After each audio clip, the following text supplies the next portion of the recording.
সংযুক্ত আরব আমিরাতের অন্যতম শ্রমঘন এবং জনগুরুত্বপূর্ণ শহর আজমান।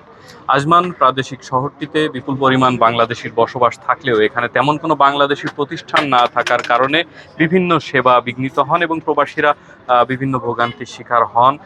ঠিক এই বিষয়টি বিবেচনায় রেখে কিন্তু নতুনভাবে যাত্রা শুরু করেছে ওয়াদি আল শাহেদ ট্রাভেল অ্যান্ড ট্যুরিজমের 7ম ব্রাঞ্চ, যেটি আজমানে ওপেনিং হয়েছে। আমরা আজকে সে বিষয়ে কথা বলবো এবং প্রবাসী বাংলাদেশের বিভিন্ন সমস্যা এবং তাদের সুযোগ সুবিধা নিয়ে আমরা কথা বলবো। আমি প্রথমে কথা বলতে চাই বাংলাদেশ প্রেস ক্লাব সংযুক্ত আরব আমিরাতের সভাপতি মামুনুর রশিদের সঙ্গে।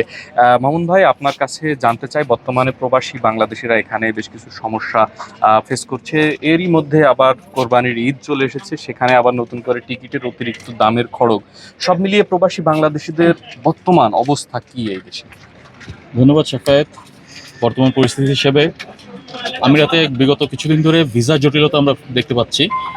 মূলত এটা আমি বলবো না যে এই দেশের মানে সব বাংলাদেশিরাই দায়ী, অবশ্য কিছুটা দায়ী আছে। আমরা আমাদের নিজেদেরকে অনেক সতর্ক হওয়া প্রয়োজন। এখানে ভিসা জটিলতার অন্যতম কারণ যেটা দাঁড়াচ্ছে যে বাংলাদেশিদের ক্রাইম রেটটা অনেক বেশি, ভিসা জালিয়াতি অনেক বেশি।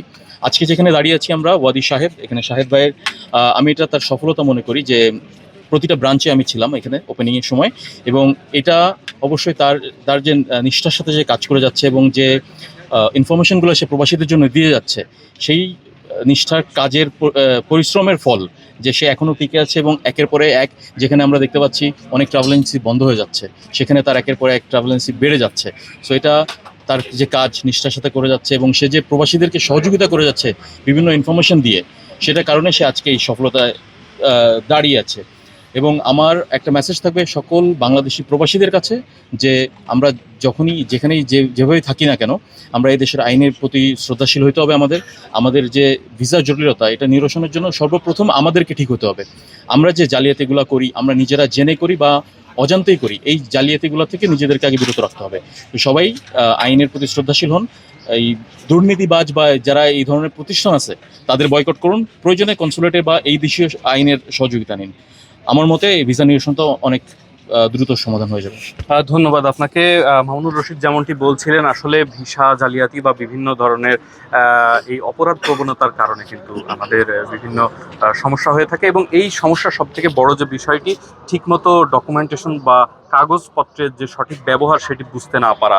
ঠিক এই জায়গাটিতে সঠিক কাগজপত্রের ব্যবহার এবং যথাযথ তথ্য সম্পাদন এবং তথ্যের প্রক্রিয়া নিয়ে সব সময় সরব থাকেন সোশ্যাল মিডিয়ায় এবং সংযুক্ত আরব আমিরাত প্রবাসীদের অন্যতম পরিচিত এবং তাদের অন্যতম নিকটজন শাহেদ ভাই আমাদের সঙ্গে আছেন, ওয়াদি আল শাহেদের ব্যবস্থাপনা পরিচালক। আমরা আপনার কাছে জানতে চাই, প্রবাসী বাংলাদেশিরা বিভিন্ন সমস্যায় থাকে, আপনি সমস্যার সমাধান নিয়ে বিভিন্ন ভিডিও বার্তা প্রচার করেন এবং তাদেরকে ফ্রি কনসালটেশন দেন এবং আপনার প্রতিষ্ঠানের মধ্যে সার্ভিস দিয়ে থাকেন।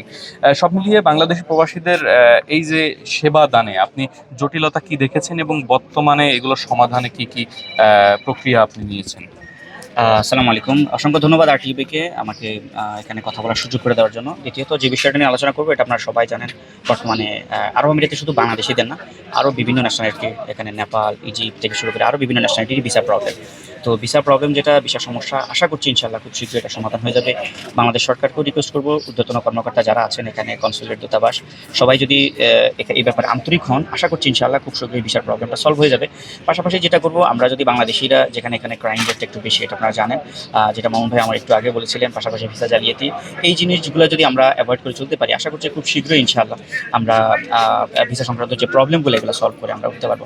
পাশাপাশি আমরা যেটা করতেছি সেটা হচ্ছে আমরা সচেতনতার জন্য প্রবাসীদেরকে বিভিন্ন ধরনের ইনফরমেশন শেয়ার করতেছি যে কোন কাজ করা যাবে, কোন কাজ করা যাবে না, কোন কাজ করা ঠিক হবে, কোন কাজ করা ঠিক হবে না। এই বিষয়ে আমরা সঠিক পরামর্শ দিয়ে আমরা সেবাগুলো দেওয়ার চেষ্টা করছি এবং আমরা যে কোনো সেবা দেওয়ার আগে আমরা এই প্রত্যেকটা বিষয়ের ভালো এবং মন্দ উভয় দিকে আমরা চেষ্টা করি আমাদের ক্লায়েন্টদেরকে বলার জন্য।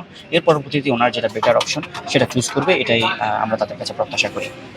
আরেকটি বিষয় শাহেদ ভাই আপনার কাছে জানতে চাই, সেটা বর্তমান সময়ে ভিসা সমস্যা বা প্রবাসী বাংলাদেশের ডকুমেন্টেশন নিয়ে, ভিসা প্রক্রিয়া নিয়ে ব্যাপক সমস্যা তো সৃষ্টি হয়েছে। তার সঙ্গে কোরবানির ঈদ বলে নয়, বিভিন্ন সময় বিভিন্ন অকেশনে এবং এই ঈদের সময়টি এলে কিন্তু টিকিটের ঊর্ধ্বমুখী দামের কারণে প্রবাসীদের ঈদ যাত্রা বিঘ্নিত হয়, তারা দেশে যেতে পারে না। অনেকের অভিযোগ করেছেন 2-3 মাসের বেতন দিয়ে একটি টিকিট কাটতে হয়। এই টিকিট সমস্যার সমাধানে কি কার্যকরী উপায় নেওয়া যেতে পারে বলে আপনার মনে হয়? অসংখ্য ধন্যবাদ। একদম খুব গুরুত্বপূর্ণ একটা প্রশ্ন করছেন, সেটা হচ্ছে গিয়ে যে ঈদের সময় টিকিটের দাম বেড়ে যায়। এটা সমাধান করার জন্য বাংলাদেশ সরকার যেটা করতে পারে, ঈদের সময় যদি কিছু এক্সট্রা ফ্লাইট পরিচালনা করে বিমান বাংলাদেশ এয়ারলাইন্স, যেটা বাংলাদেশের সরকারের একটা এয়ারলাইন্স, সুতরাং নর্মালি যে ফ্লাইটগুলো আছে এই ফ্লাইটগুলো নর্মালি তখন সুযোগ নেয়, কারণ চাহিদা বেশি থাকে, সাপ্লাই কম থাকে। তো সাপ্লাই বাড়ানোর জন্য যেটা করতে পারে, কিছু বাড়তি ফ্লাইট যদি এই রুটে পরিচালনা করে, যে বাংলাদেশি প্রতিষ্ঠান যেমন ইউএস বাংলা আছে, তারপর বিমান বাংলাদেশ আছে, সরকার উদ্যোগ নিয়ে এই প্রতিষ্ঠান এই কোম্পানিগুলোকে বা এই এয়ারলাইন্সগুলো যদি কিছু বাড়তি ফ্লাইট ঈদ উপলক্ষে পরিচালনা করে, তাহলে কিন্তু টিকিটের প্রাইস অ্যাজ ইউজুয়াল নর্মালি থাকবে এবং সাধারণ প্রবাসীরা যারা খেটে খাওয়া প্রবাসী আছে, অর্ডিনারি লেবার প্রফেশন আছেন, তারা অন্তত ঈদে দেশে যে গিয়ে যে আনন্দ করার, ফ্যামিলির সাথে ঈদ করার যে একটা আনন্দ, সেটা ভাগাভাগি করে নিতে পারবেন ওনাদের ফ্যামিলির সাথে বলে আমি মনে করি। সবশেষ যে বিষয়টি জানতে চাই সেটি হলো আজমানে একটি গুরুত্বপূর্ণ শহর এবং এই প্রদেশে বাংলাদেশি প্রবাসীদের ব্যাপক বসবাস। এই জায়গায় বাংলাদেশি প্রবাসীদের জন্য একটি বাংলাদেশি প্রতিষ্ঠান এখানে যে যাত্রা শুরু করলো, কিভাবে তারা উপকৃত হতে পারে এবং কি সেবা সহজে পেতে পারে? বিশেষ করে কনসালটেশন নিয়ে একটি বড় সমস্যা আমরা দেখি, অনেক কিছু তারা বোঝাতে পারে না আমরা কি সার্ভিস চাচ্ছি।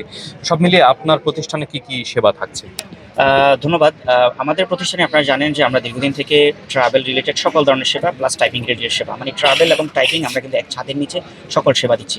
সুতরাং লাইক ওয়ান স্টপ সলিউশন, আপনার ভিসা সংক্রান্ত প্রবলেম, আপনার টিকিট সংক্রান্ত প্রবলেম, আপনার ওভার স্টে হয়ে গেছে, আপনি দেশে যেতে চাচ্ছেন, আউটপাস প্রবলেম, যে কোনো ধরনের সেবা আমরা ওয়ান স্টপ সলিউশন এখানে দিচ্ছি। প্লাস আপনার কোম্পানি সেট আপ থেকে শুরু করে আপনি এখানে বিজনেস কীভাবে গ্রো করবেন, বিজনেস কনসালটেশন, এবং আমার অভিজ্ঞতার আলাদা আমি যারা নতুন বিজনেসম্যান আছে তাদেরকে আমার অভিজ্ঞতা শেয়ার করি। সেই অনুযায়ী তারা বিভিন্ন ধরনের প্রতিষ্ঠান এখানে ওপেন করতেছেন, আমি বিজনেস ওপেনিং করে দিচ্ছি, পাশাপাশি বিজনেস ওপেনিং পাশাপাশি সেই কোম্পানিগুলোর পিআরও সার্ভিসের কাজগুলো আমরা আমাদের প্রতিষ্ঠান থেকে করতেছি। ওই কোম্পানিকে শুধুমাত্র কোম্পানির কাজে তারা কনসেন্ট্রেশন করবে, ভিসা রিলেটেড তাদের ডকুমেন্টেশন, লাইসেন্স, এই জাতীয় কাজগুলো আমরা আমাদের পক্ষ থেকে পিআরও হিসাবে আমরা সকল কাজ করে দিচ্ছি। এভাবে বাংলাদেশি অনেক প্রতিষ্ঠানকে আমরা প্রায় রাইট নাও অ্যাক্টিভলি 300+ কোম্পানিকে আমরা এভাবে সেবা দিয়ে যাচ্ছি। আর আমার মাধ্যমে আলহামদুলিল্লাহ গত 2020 সাল থেকে 2026 সাল পর্যন্ত গত 6 বছর আলহামদুলিল্লাহ আমি 3000-এর উপরে কোম্পানি সেট আপ করেছি, বাংলাদেশি সহ ইন্ডিয়ান বা আদার্স ন্যাশনালিটি এবং বিভিন্ন ন্যাশনালিটির কোম্পানি সেট আপ করেছি। সুতরাং আমার ওই অভিজ্ঞতার আলোকে আমি বাংলাদেশি যারা উদ্যোক্তা আছেন, নতুন আসতেছেন বা নতুন করে এখানে নতুন প্রতিষ্ঠান করতে চাচ্ছেন, তাদেরকে আমি ইনফরমেশন দিয়ে আমি আমার ইনফরমেশনটা শেয়ার করি, তারা সিদ্ধান্ত যেটা নেয় সেই অনুযায়ী আমি তাদের কাজ করে দেওয়ার চেষ্টা করি। ধন্যবাদ আপনাকে। ধন্যবাদ দর্শক, যেমনটি শুনছিলেন যে প্রবাসী বাংলাদেশিদের যে ভিসা সমস্যা, তাদের ডকুমেন্টেশন নিয়ে বা কাগজপত্র নিয়ে বিভিন্ন জটিলতা এবং আসন্ন কোরবানির ঈদকে কেন্দ্র করে টিকিটের অতিরিক্ত যে চড়া মূল্য, এই সমস্ত বিষয়ে আমরা কথা বলছিলাম ওয়াদি আল শাহেদের ব্যবস্থাপনা পরিচালক শাহেদ বিন শাহজাহান এর সঙ্গে, যেমনটি আপনারা শুনছিলেন। ধন্যবাদ। এই ছিল আজমান থেকে সর্বশেষ।